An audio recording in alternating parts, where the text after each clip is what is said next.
Ladies and gentlemen, welcome to Turn Right Machine Works. My name is Keith, and we're in here at what's left of my X-Carve. In Facebook, I made a post, and I asked, when is it not an X-Carve? And a couple of the guys commented back. That was about 3 episodes ago.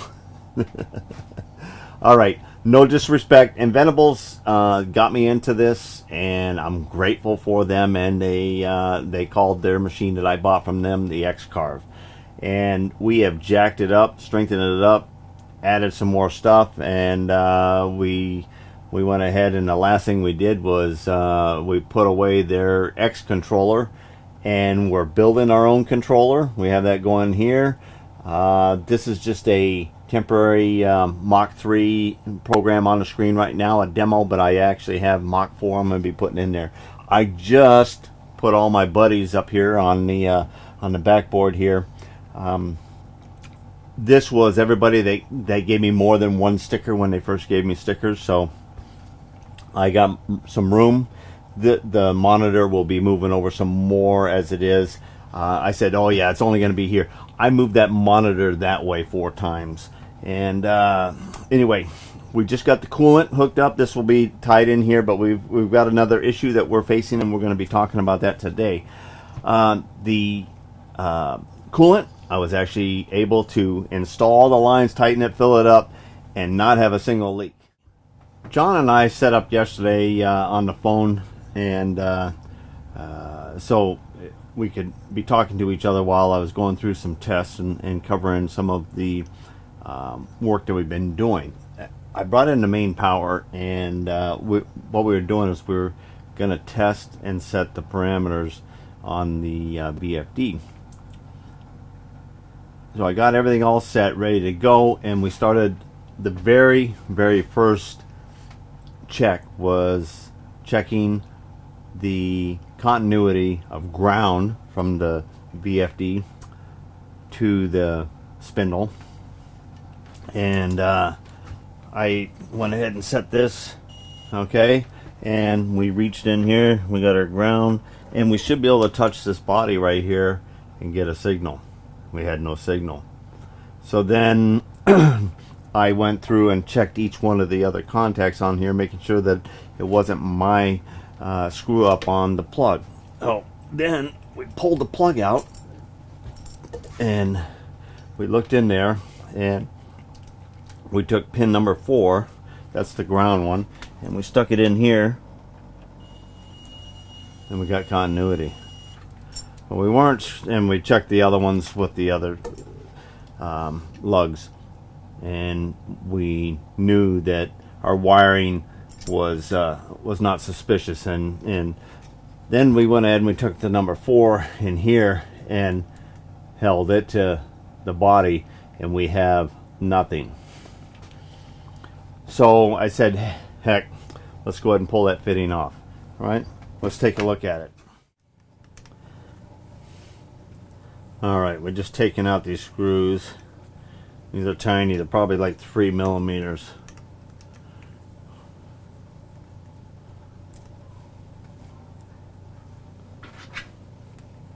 You always got to keep a pair of these around and grab little stuff like this.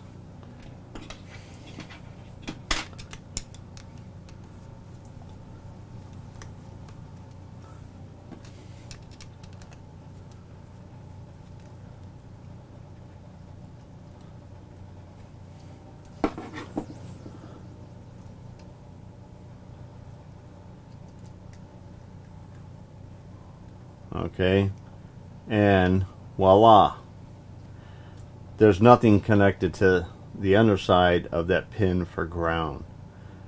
Last night I was watching some videos, and of course they had subtitles and they were in Chinese, but okay, so I was watching the videos of the VFDs being assembled and wired up and run, and they go, sometimes we use ground and sometimes we don't.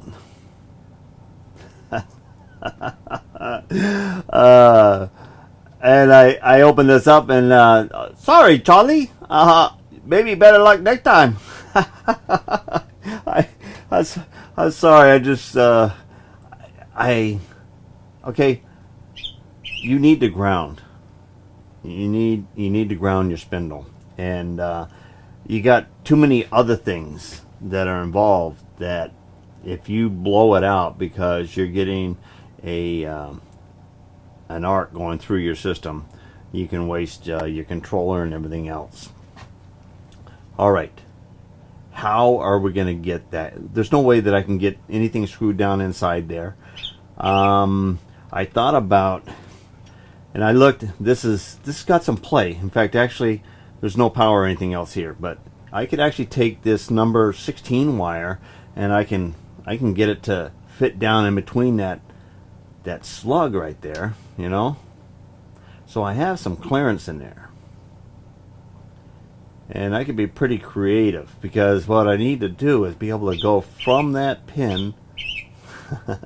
My son just found out he was having a boy, and everybody's tweeting in, so that's what that is. Okay, so I got to come out here. All right, but what I need to do, and we got to keep a seal on here, so whatever we make, it's got to be flat, just like that rubber gasket. All right, now I think, let's see if I can pull this off of here. Of course, we can't make anything and then stretch it over there, but I can at least keep my gasket intact, and that gives me a pattern that I can scan.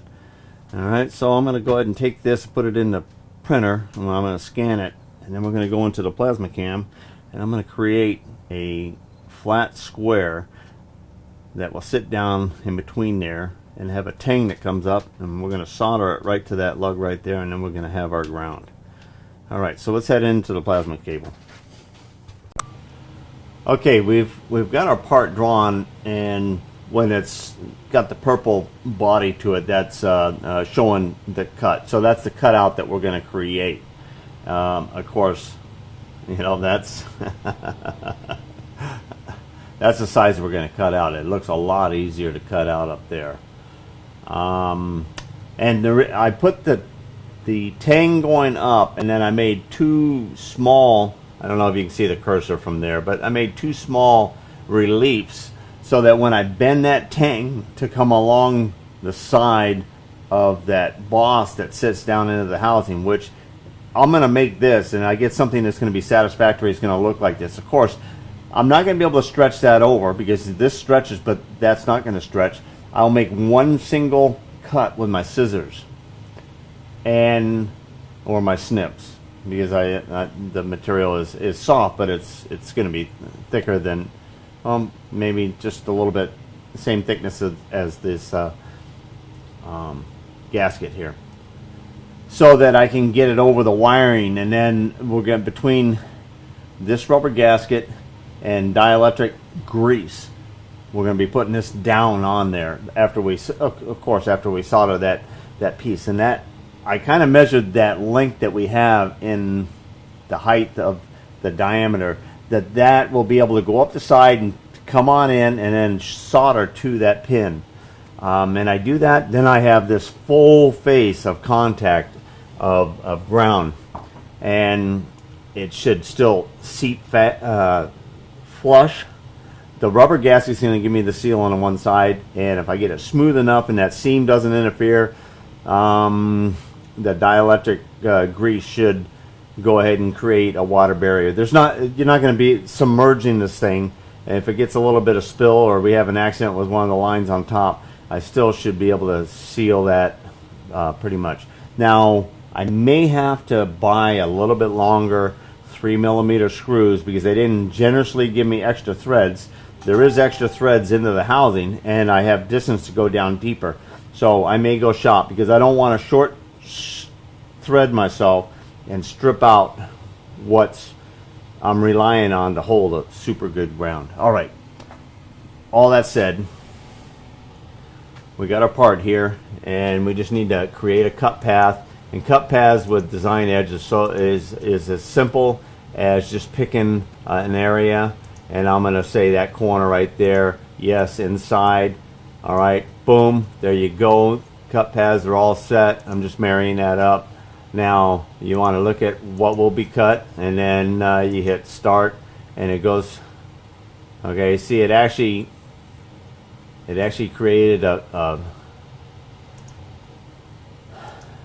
a pierce at that center point, which you got to watch. You got to remember to remove your nodes most of the time so they don't become pierce points.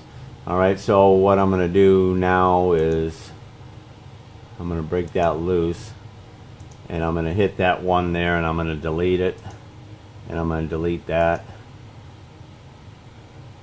All right, now I should be able to marry that. It's a good thing. I mean, that's why you use cut preview. All right, now it changes, and nothing goes off of that center. Boom, boom, boom, around there, around the outside. All right, close. Now we'll go into settings here, and on my settings, height control. I'll measure that thickness right now. I think it's like 30 thousandths. Let me get my calipers. Okay, I just measured the plate, and that's 35, and my gasket is 55. So it is a little bit thinner than the gasket, but that's still on that little 3 millimeter. That's probably a thread, maybe 2 thread on that lead that it has there. Okay, so we're going to go 0.35 on the thickness, and pierce height 113, cut height 60 thousandths, and I'm going to auto set that. All right, now that speed, the cut speed, this is some thin stuff, and I know we're going to be, I'm just going to shoot for 140 inches a minute.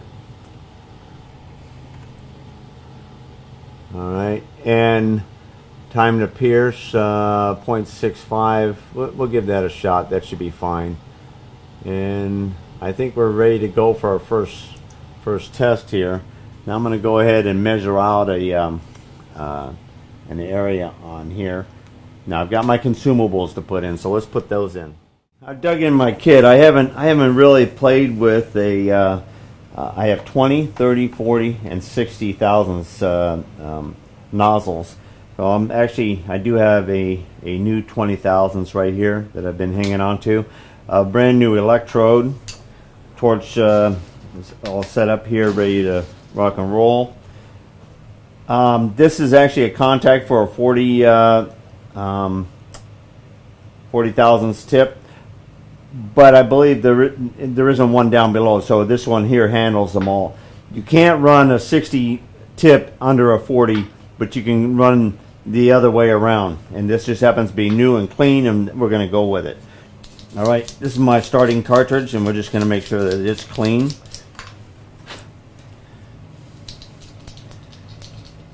I got to find a few more of these. These are great. They're like carburetor port cleaning brushes or tubing cleaning brushes, whatever you want to call them. And they work really good for that. And I've almost worn out the middle of that.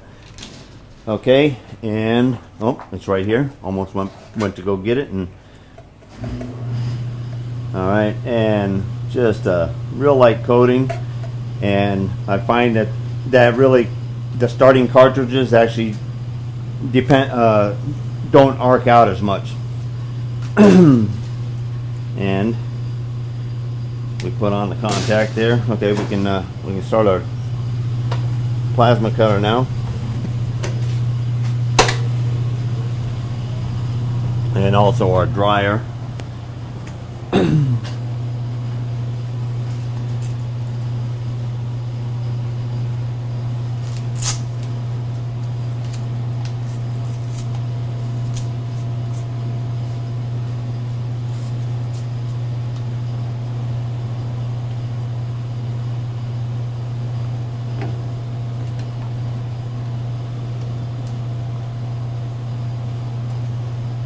Okay, good to go.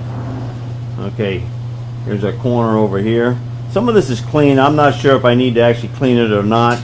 I definitely will be cleaning it afterwards, but for contact it should be fine. Ground straps are right on here. All right, let me put that in relationship to our part there, because we're gonna go. I don't know if I'm gonna get this the first time or not, and we want to expect that we may need a second or more chance to get that out of here. All right. So right now I'm just going to copy it. Okay, it's kind of an odd path that that tool makes, but we'll give it a shot. All right, I think we're ready to go. Let me put on some, I'm going to blanket off this area on each side here to maximize the draft. Okay, I got the dial turned down. This is actually, I might have to put another meter in, another LED on my plasma torch so I can actually see what we are set for the rating there. Maybe that's possible or not. Anyhow, I turned down the dial just to make sure that we were down to 20 so I wasn't blowing 60 amps through a 20 amp tip. And I think we're set and ready to go. All right, let's check it.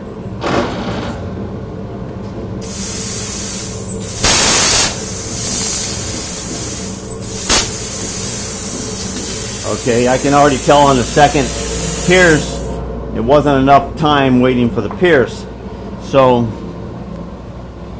I'm going to go ahead and jump in here on the settings, and I'm going to give it a 0.9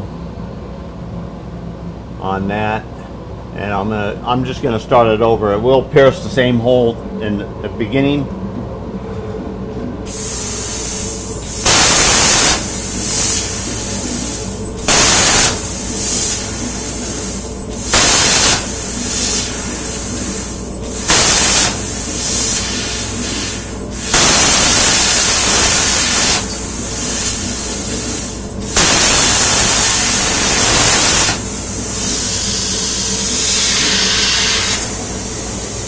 Okay,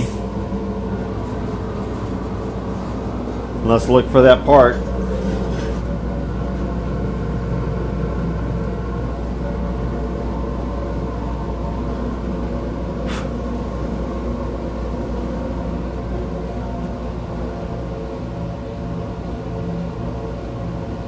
Pretty close.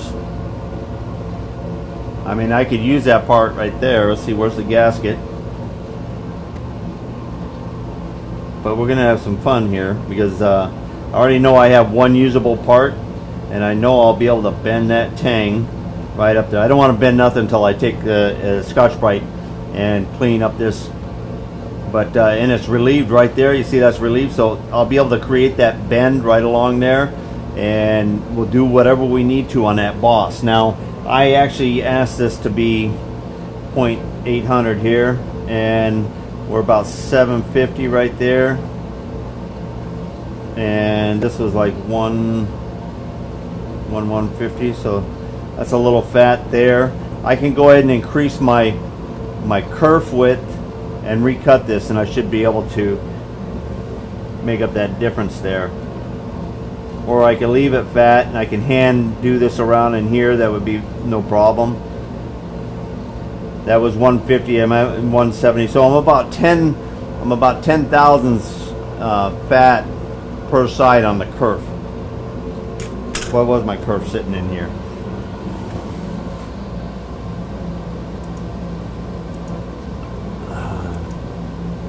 Okay, kerf set for 80 thousandths, and I should probably set that for 60. So I'm going to reset that for 60, and we'll cut it again. Okay, I reset the kerf for 60 thousandths on the width, and we're going to cut a part right next to that one. The only settings I changed was the kerf. Oh.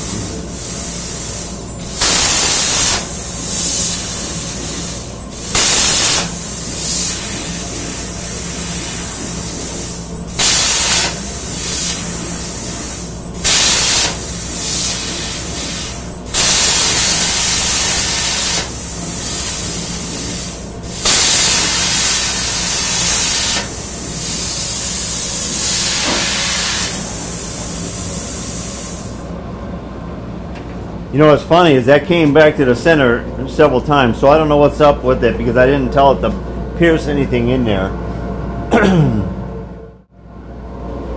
Okay, not bad. Second one, we're in that polished area. See that? All right. We're about 780 right there. We got pretty close. I bet you if I just clean that surface square, you always see right at the top here, it'd be just about your right diameter right there. And I can go out just a little bit farther. That's about 15 thousandths under and about 15 thousandths over. That right there, 145. I was actually asking for like 150. That's darn good. Very pleased. 20 amp tip. 30,000 material, 35,000 material. 140 inches a minute. Excellent. All right, I'm going to cut another one just like this, and then the better of the two, I'll go ahead and I'll start cleaning it up so I have a spare. And this might be an item I might go ahead and cut out some and have them on hand. Okay, here goes our third and final part here.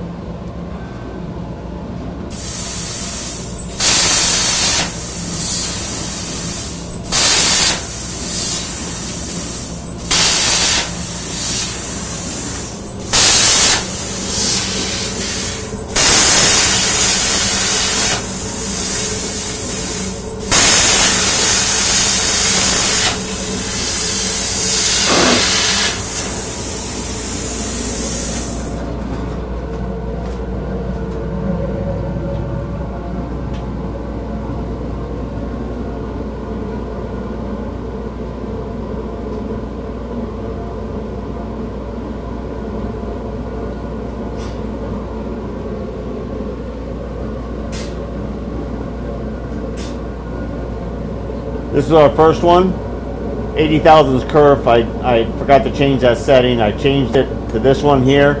We had an episode where I had it overlaid on the 80 and we just had it repeating the position in the center, but it still cut it out exactly right. I measured it, I liked it, and I cut another one. There we go.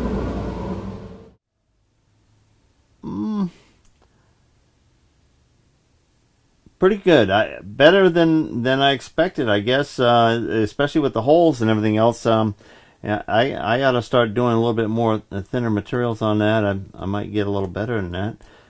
Screws, I already gave them a little bit more than they needed, so I might have to file that one just a little bit.